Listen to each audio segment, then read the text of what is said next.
Bună ziua! Mă numesc Mihai Sândulesei și sunt student în anul 1 la programul de master Grafică, Multimedia și Realitate Virtuală din cadrul Universității Politehnică.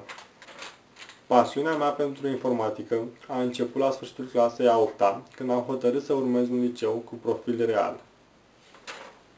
După terminarea liceului, am ales să urmez facultatea de hidrotehnică din cadrul Universității de Construcții București, mai exact secția automatică și informatică aplicată.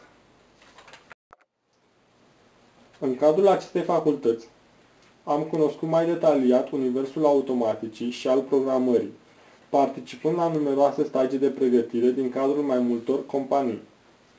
Proiectul meu de licență a constat în proiectarea unor sisteme automate de securitate a unui complex rezidențial. Însă, în paralel cu obținerea diplomei de inginer, am fost atras de lumea fotografiei și a animației pe calculator. Acest lucru a stat la baza alegerii programului de master curent. Poate vi se pare puțin opuse fotografia și grafica, însă, pentru mine, aceste două domenii par a se completa reciproc.